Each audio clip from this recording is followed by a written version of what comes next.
Do you remember your first job? Like your real first job, not babysitting or cutting mom and dad's grass. Like the job that you went to, you had to be there at a certain time, you had to be there for a certain amount of time. They gave you a paycheck, you went, you cashed it, and you spent it on frivolous things like that. Remember that job? My first job, where those things were all true, was for a well drilling company in Beach Park, Illinois. And this was a long time ago, because that little baby I'm holding is 20 years old. So, I'm getting there. I'm getting to that place where everybody's younger than me, and it's weird. But well drilling is not for the faint of heart, and I'm not just saying that because I did it. I'm saying that because most people are not lining up to become a well driller. Because here's the thing. When it's 80 degrees and sunny and the birds are chirping, it's awesome because you get to be outside all day.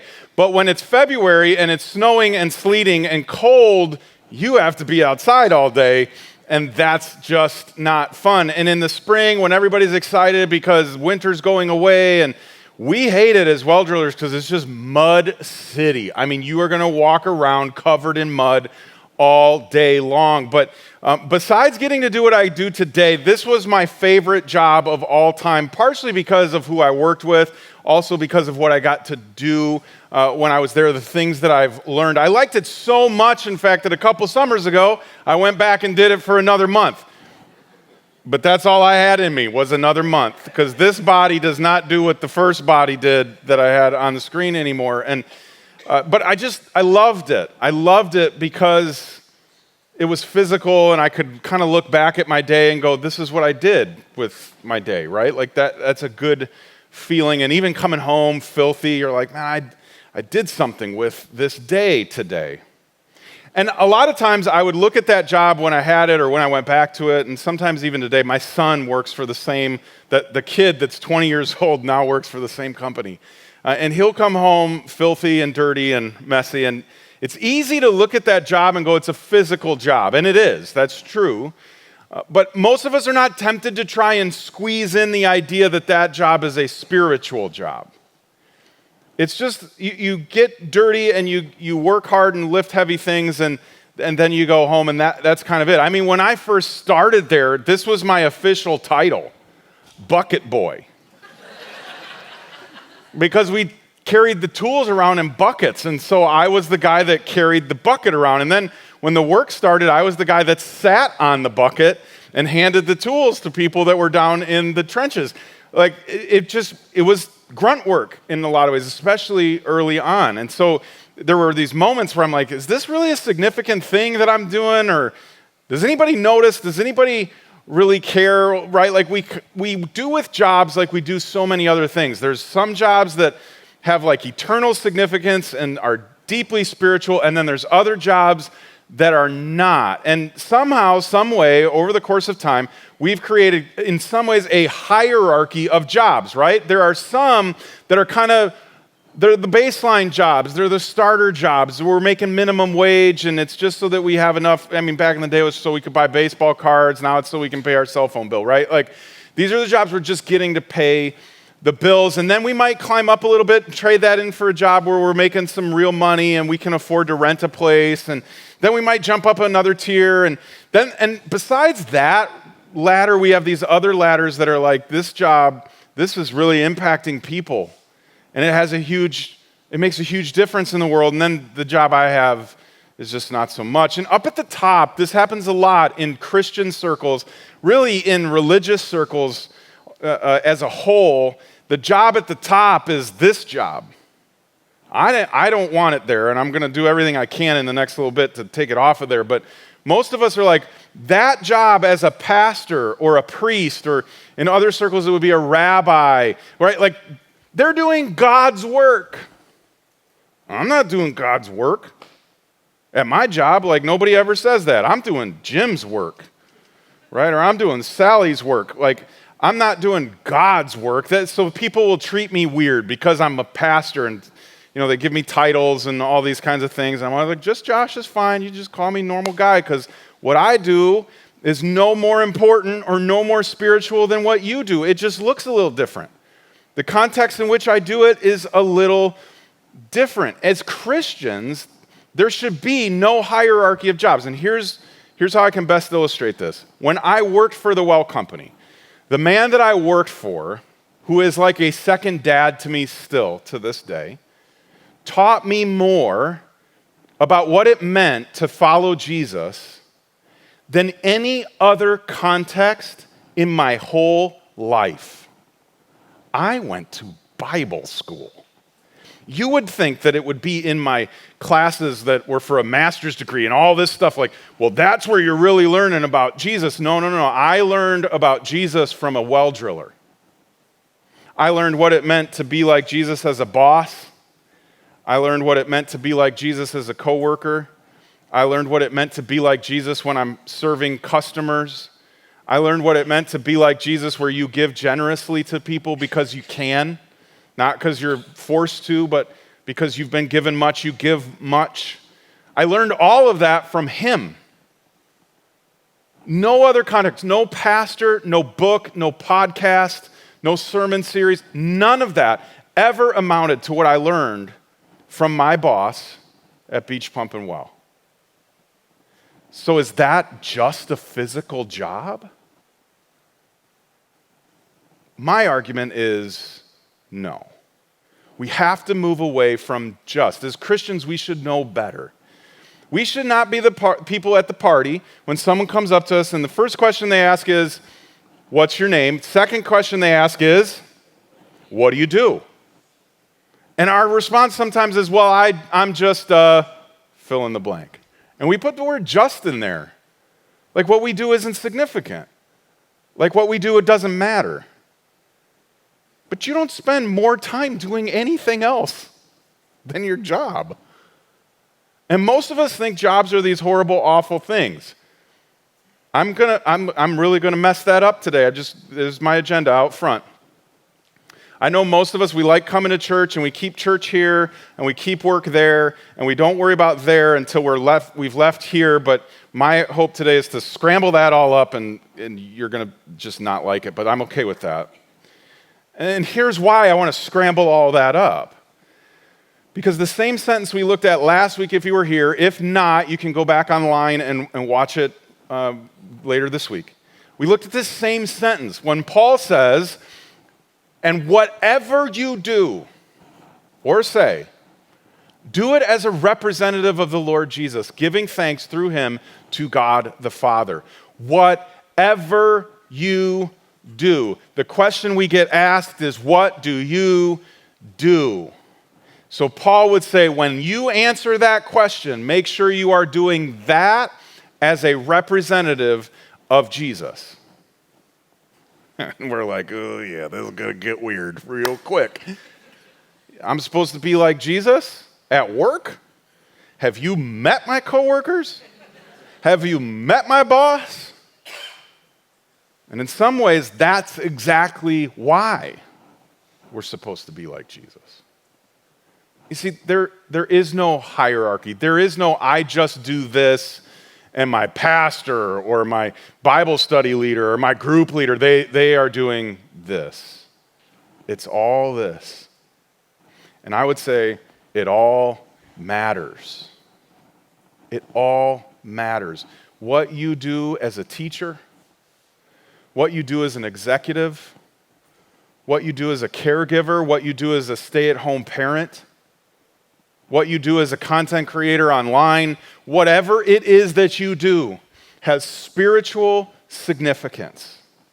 It's not just this thing that you clock in and clock out of and get a paycheck so you can do other things.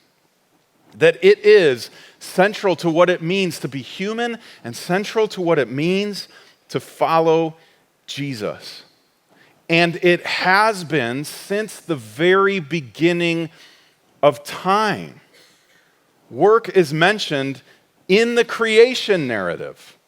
This is how it reads in Genesis chapter 2. The Lord God placed the man in the Garden of Eden to tend and watch over it. Tend, in the ancient Hebrew, could also be translated develop or work. At the beginning, God put humanity on earth to work.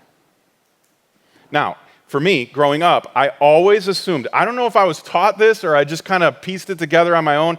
However it came about, it was totally wrong. So I'm going to make sure that you're not thinking the same way. I grew up thinking that we have to work because Adam and Eve ate that apple. Like, I believe that sin entered the world and God said, here's your punishment. You all got to get a job. But this happens before the apple. God created us and put us on earth and said, work. Then we messed up and we turned it into, this is our punishment. This is why we all hate jobs. This is why we get up, we call it the grind. We call it the rat race. Right? We equate it with a bad thing. It's because of sin. It's because of the things we've done wrong. We've got to work. And God would say, no. I made you to work. It is a good gift from me to you for them. This is why I love Tim Keller, because he put it way better than I could. He said this: your work matters to God, and God matters to your work. That we don't get to just say, this part of my life is Monday through Friday, this part of my life is on Sunday, and Saturday it's fun day, right? Like, we don't get to really do that. This is all significant. Every part of what makes us, including our job, that matters to God. And what I want to make sure is clear, I don't think God cares so much what you're doing as much as he cares about how you're doing it. And that's what I kind of want to focus on. Because a lot of us, again, we fall into the trap of thinking hierarchy of jobs.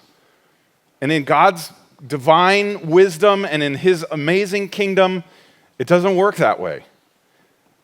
The prerequisites and the job descriptions that he writes up have more to do with your heart and your attitude than what it is that you're doing day in and day out. You see, the perspectives that you and I work with matter. How we view it. If we continue to look at it as, oh, it's Monday. If you've ever seen the movie Office Space, it's one of my favorite ones. It's always like, somebody's got a case of the Mondays. And we all got Mondays, right? It's coming tomorrow. We're less than 24 hours from Monday. And you got to clock in at 8:30, 9 o'clock, or some ungodly hour, right? And if you're going to continue to look at that as just this grudge, kind of awful, horrible thing that you've got to go do, it will stay that way. Or you can choose to look at it as this gift that God's given you to do amazing things in you and through you. That it is an opportunity, maybe unlike any other spot in your whole life. Paul talked about work a lot, actually. We're going to look at several things that he wrote, but the first place I want to start is a letter he wrote to a guy named Titus, who was going to be a church leader, and he was kind of laying out for Titus, like, these are the things that are really, really important. You got to make sure everybody gets this. And so this sentence he says to me, it's easy to mistake it kind of as like just a passing sentence, but I think it's really central to what we're talking about today, because Paul's been talking about good deeds, good works. And he says, this is good works. It's humility. Doing good works or working good is with humility. It does not include slander and arguing. And you're like, that is work, right? For most of us, we think our job is make sure everybody else knows how awful that person is. And then when we're not doing that, we're arguing with that person. And it's a vicious cycle. Like, we slander them because we argued with them, and then we argue with them because we slandered them, and it's a whole mess. And it's like, that is my job. And Paul would say, well, not if you follow Jesus. And then he says, the reason you should listen, the reason you should do this is because it's good for everyone. This is what he wrote. I want you to insist on these teachings, so that all who trust in God will devote themselves to doing good. And then he goes on to say this. These teachings are good and beneficial for everyone. They're good and beneficial for everyone. And I'm going to say, and I hope you'll hear this, It's good and beneficial for everyone, even people who aren't Christians. So if you're here today and you're just not at the place where you've decided you're going to follow Jesus and pattern your life after his, it's totally fine. And I'm so glad you're here, and I hope somebody said hi and gave you a good cup of coffee. And what I hope you're going to hear is that even if you're not at that place, there are some things that Jesus taught and his followers taught us that actually are good for you too. And they're good for your coworkers too. Let's start with us. There's a benefit when we live and work like Jesus. I didn't say this, somebody else said this, but I love it. People that were nothing like Jesus liked Jesus. There was a magnetic element to who Jesus was. People were just drawn to him, and oftentimes we assume it's because he did miracles, but he also said some really hard things. And yet, people kept kind of following him around. And imagine for a second if your boss had Jesus as an employee. He would win Employee of the Month every single month. Because he's Jesus. Like, even if you don't believe he's the Son of God, most people believe he was a great person. Like, he nailed it every time. He just didn't do anything wrong, right? So if he worked where you work and he had your job, your boss would go, that person, he's amazing. He's honest. He has integrity. He's consistent. He's reliable. Shows up. I don't have to worry about him. What if that was you? Like, what if you worked as if you were Jesus? I'm going to let you in on a little secret. You'd get the promotion. And this isn't like, hey, follow Jesus and everything gets better kind of talk. I'm just saying, if you behaved every day like Jesus with humility, and you didn't slander other people, and you didn't argue with other people all the time at work, you would get noticed. Because nobody else works that way. So it benefits you, I think, to represent Jesus well when you're at work. We touched on this, but it also benefits your boss. Your boss has the best employee possible. I really do think Christians should be every company's favorite person to hire. It should be that way. It should not be, oh, we're going to have to deal with a lot of craziness from the Christian person. And I know they're not even allowed to ask you about that in the interview, but they should be able to smell it on you in some way. I would love it. This is my dream. I know it won't happen, but it's my dream nonetheless, that people would post like, now hiring, especially Christians, because they are just like Jesus. And that would be a gift to your boss. That would be a way for God to bless your boss through you. And maybe, just maybe, your boss goes, so what is it about you? Nobody else works like you work. You are like the glue that holds the place together. Tell me, what book did you read? What podcast do you listen to? And you could go, it sounds really kind of corny, but it's just like, I'm just being like Jesus at work. I guess that's all there is to it. So it benefits your boss, but it also would benefit your coworkers. Just imagine for a minute if you got to work with Jesus every day. You'd wake up in the morning and you go, oh, I get to go to work today because Jesus will be there. And I know you're like, dude, you sound like a 6-year-old imagining these things. And I'm like, okay. Still, wouldn't it be awesome? Like if I got to work with Jesus every day? Why don't your coworkers work with Jesus every day? Because you and me aren't showing up like Jesus every day. But they should. They should get that opportunity. They should get that blessing.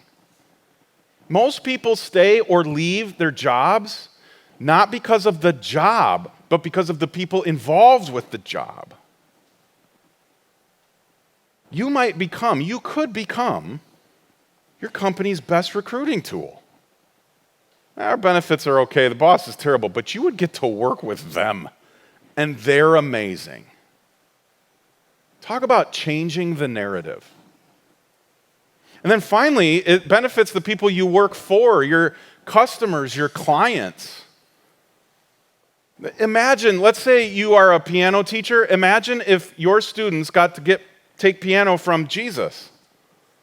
If you're a stay-at-home parent, what would it be like for your kids to be at home all day with Jesus?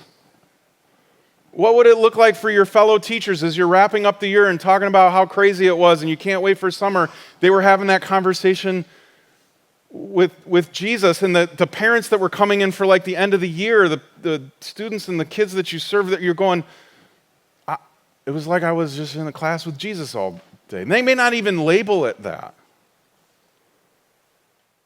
But people would be lining up to have you as their teacher next year. You don't even have to believe in Jesus as God to go, I think that's true. Just because of what we know to be true of him. And so Paul says, listen, whatever you do, no matter what your job is, do it as a representative of Jesus. And here's how I read that. Do it as if you were Jesus. This is how it's played out in my life. For about 3 months, a couple years ago, I got what I'll call a privilege to be a stay-at-home parent. And for any of you that think your spouse, who's the stay-at-home parent, has an easy job, you are wrong. Especially if you have children. Because they just make more dirty underwear and more dirty dishes every single day. They never say thank you. They never take a break. It is constant. And that 3-month period was the grumpiest 3 months of my life. I was not a nice person. I was not happy because it was just hard. And then I happened to read a couple of the verses that we're going to read in a minute, and I'm like, if I were doing this for Jesus, how different would it be? Boy, there would be some tight creases when I was folding those clothes, because this is for Jesus. You would be able to eat off that floor and eat off, because I'm doing this for the King. Right? I will wash these dishes and sing a song while I do it, because it is a privilege to serve the King. It messed me up, and it should mess us all up if I were doing this for him. Or with him, or because of him. And here's why. Those people in this circle, they matter. The people you work with matter. They matter to God, so they should matter to you.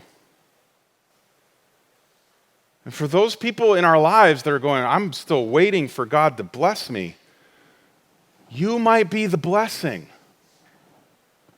They get to work with, or work for, or have as an employee, a representative of Jesus. These are those verses I read from Paul, starting in Colossians. Work willingly at whatever you do as though you were working for the Lord rather than for people. And you're like, okay, but if he only says it one time, does it really count? Do we really got to pay attention? Don't worry, he said it in almost all his letters. Here's Ephesians. He says, work with enthusiasm as though you are working for the Lord rather than for people. Think about what it is that you do all day, and now imagine for a second that Jesus assigned it to you. It changes how you do it. It changes how you think about it. It changes everything about it. Because now it's the King of all things. The best customer service companies, the best places to work for, will regularly post these mantras and stuff on their walls, and it'll be on their cups and on the t-shirts and all these kinds of things. And here's the thing. Most of these companies have stolen their mantras from Jesus. Seriously. And Jesus Chicken is not above poaching off of Jesus. Just think about Chick-fil-A. Chick-fil-A, we all think that what makes them a profoundly Christian company is that they're not open on Sunday. So we all go to Popeyes on Sunday because Chick-fil-A is not open. But they're most famous for what's called second mile service. That's what they named it. Truett Cathy's son, named it Second Mile Service. And the idea is we go the extra mile in our service. We go above and beyond what people expect. We exceed expectations because nobody goes home talking about when my expectations are met. You only talk about when they're not or when they're exceeded. So our goal is we're going to make it about more than chicken. It's going to be about an experience that people have and how they feel when they walk out of here. And this is why the drive-through is 8 miles long and you can never find a seat in there, and they only give you 2 packets of sauce because they're running out of it. Everybody wants Chick-fil-A, but they stole Second Mile Service from Jesus. Jesus talked about this all the time. One part in particular uses the same verbiage. Matthew wrote it down for us when Jesus said, if a soldier demands that you carry his gear for a mile, carry it 2 miles. Second mile service. Jesus says this is what it means to follow me. You give second mile service wherever you go. Now understand, when Jesus says this, he's saying it to Jews who are living under Roman occupation. And he literally is talking about moments where soldiers would come along and say, here, take this. And you had to walk that mile. They could force you to do it. And so then most people would drop it. And Jesus is going, no. I want you to pick it back up and go, can I carry this too for you? And you know why he encouraged people to do that? Because that soldier's going to go, what's the matter with you? Nobody asks to carry it too. See, these principles that Jesus and Paul are talking about, they have nothing to do with a particular job. It's all about how you do your particular job. Dorothy Sayers put it this way, I love this quote, the only Christian work is good work well done. Like we have a tendency to label people that work at a church as they're doing Christian work. Or like Kayla, who's working over in Costa Rica, she's doing Christian work, right? Or a Christian organization that's like Hebrews Coffee, right? Like that's Christian work. The rest of us were just doing work. And Dorothy would say, and Paul would say, and Jesus would say, no. If you're doing good work well, that's Christian work. So it doesn't matter whose logo is on the corner of your paycheck. It doesn't matter which office you sit in or what cube you sit in.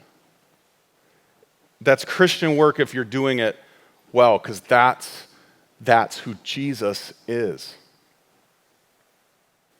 So when you're at a party and someone says, what is it that you do? I hope never again you'll say, well, I just do work, right? And you fill in the blank with whatever it is that you do. I'm just a teacher, or I'm just an analyst, or I'm just a stay-at-home parent. Like we have to stop differentiating and creating these buckets where there's like just work, and then we'll say there's real work.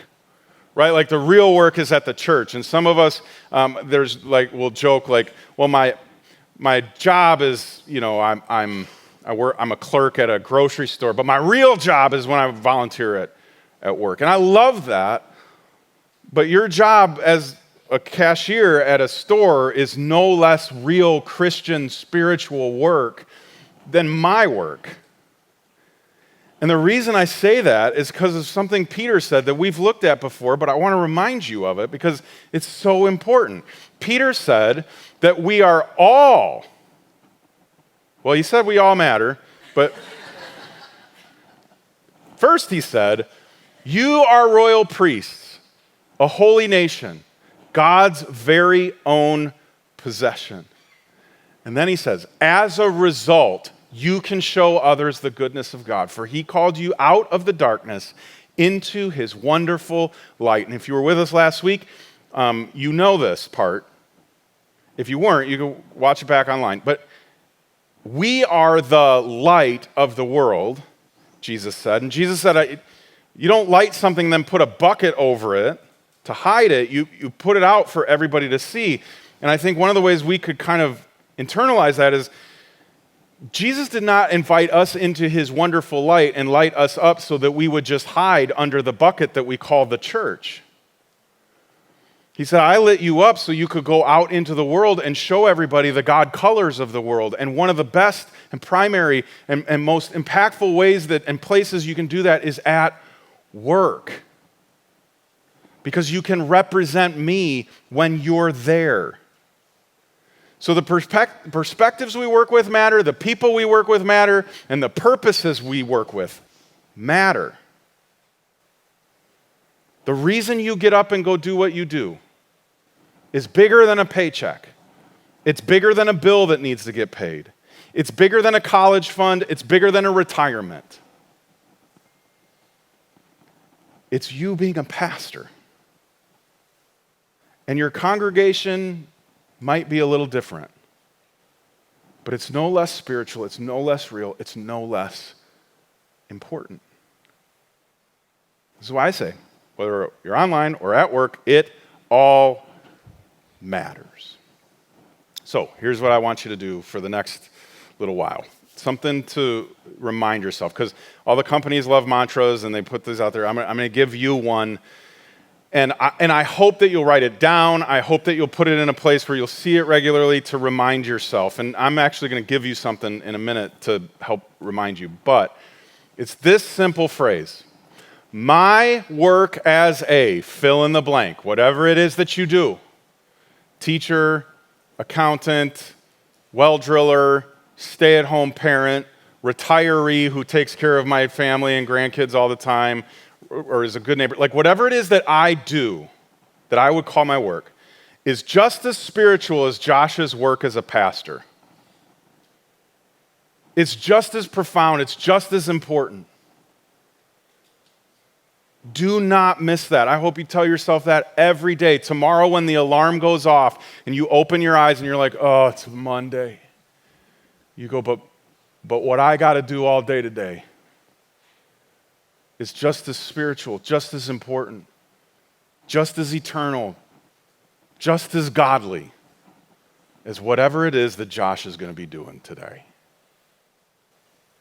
Because in the kingdom and in God's eyes, there is no hierarchy of jobs. There's just jobs. His good gift that he gave us as humans to develop and to create and to tend to this amazing thing that he made and allows us to live in. The person next to you, no more important than you. The person in front of you, no more important than you. We all work for the same boss. And we all work to the same end. And to help you remember that, I want you to go home today with what I consider to be the universal symbol for a job, the paperclip. We got to stay in budget this year, so we come up with some cheap, right? On the way out, our greeters at the doors are going to hand everybody a paperclip. And here's what I'm going to ask you to do, is put that in your pocket and carry that with you every day for the next 7 days. If at the end of 7 days you get to Friday and you're like, I'm done with this, throw it away, that's fine, or put it in a folder, whatever. But if it's helpful, I hope you'll keep carrying it. And this is what I want it to remind you of. Paper clips hold things together. They take several sheets of paper and they bind them together, and it becomes kind of one document when you put them all together under a paper clip. What this paper clip is going to remind you is that in God's eyes, he takes your work and your worship, and he says they're all the same thing.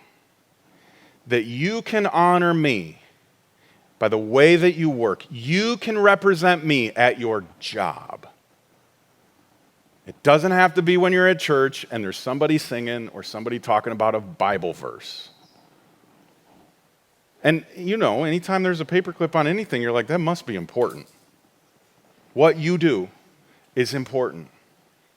And it is your worship. Let's pray. Lord, there is a part of me that's like, did you really have to make us to work? Like, that would have been nice to just be on vacation for like 80-something years. But you didn't make it that way.